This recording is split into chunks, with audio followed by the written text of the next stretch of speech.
Hello, this is Marlene Byrne with the League of Women Voters of Portland, and you are watching Video Voter's Guide. We are in the studios of MetroEast to talk to the candidates running for the November 2018 general election. We have invited all the candidates who filed for this race. There are many reasons during this busy campaign season for candidates accepting or being unable to appear. With me today is Marc Koller, running for U.S. Representative in the 3rd District, who was able to accept our invitation.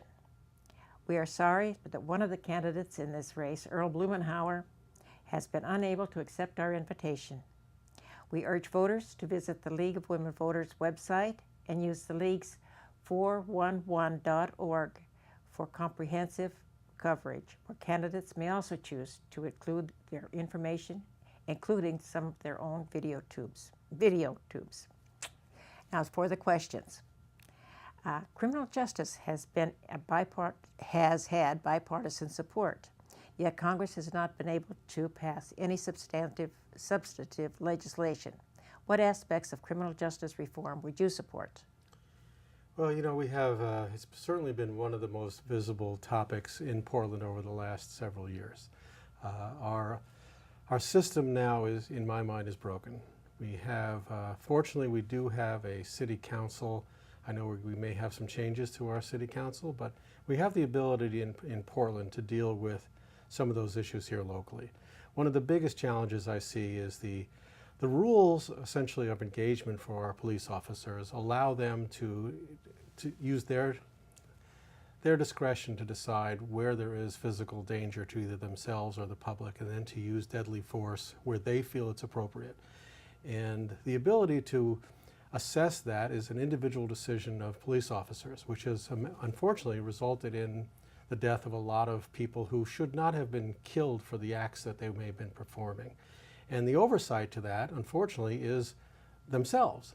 They make the rules that govern themselves. And I think that's one of the things that has to change is civilian oversight, and certainly there needs to be changes to those rules of engagement. When can you arbitrarily decide to use deadly force as a police officer?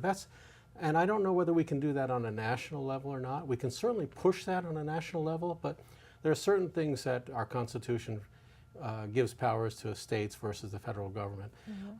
But certainly that's one of the big issues that I spend a lot of my time working with is families who have lost loved ones too. We just had another shooting just 2 days ago. So it's a big problem nationally, the use of, now that's just the use, that's the police force, but there's also the whole business of privatization of prisons. And the changes that we've been going through as a nation in terms of criminalizing marijuana and the drug war itself, those are issues we can change on a national level. Those are ones that I would work very strongly for on a national level. I don't believe in privatization of our prisons. I don't believe in the way the quote war on drugs has been conducted. So those are a couple areas where I would really focus on. Okay, thank you. I know we don't have a lot of time, so I won't go. We could spend hours just talking about that subject. That's true, we could. And then our next question, though. What is your opinion on the current legislature's decision to pull out of the Paris Agreement or climate change? And how big a priority do you think climate change should be on the next legislative agenda? Well, on a national level and on a global level, there is nothing more important to the future of our species, if you will, than the deniers, those who will not accept the realities of science, are doing a disservice to the people on this planet in favor of the corporations who are benefiting from the destruction of our planet. If I were to say of the one thing I would really want to be remembered if I was ever elected and actually got stuff done, was being a fervent environmentalist. I believe that we need to save the planet. I don't think that there's anything more important on a national level than to, so back to the Paris climate thing, of course, I think it was a terrible decision for us to abandon one of the few things I've seen in my lifetime where the peoples of this earth have gotten together and agreed in general that this is an important thing for all of us to work on together. And for us to bail on it because there's, quite honestly, corporate interests, I believe that's what pulls us out of there. I don't think it's an individual belief by the President of the United States that climate change is unreal or we're spending too much money on it. I think it's the people that support him have sort of pushed that decision upon him, and all the rest of us on this planet are living with the results of that. Okay, thank you. And if elected, what are your top priorities during the next session of Congress to specifically help people and Oregonians in this district? Yeah, I think healthcare is, putting aside for a moment the environmental issues that the world is facing. As far as what we do in this country, healthcare is the biggest issue that I see. I'm one of the lucky people who made it to 65 years old so I can have Medicare.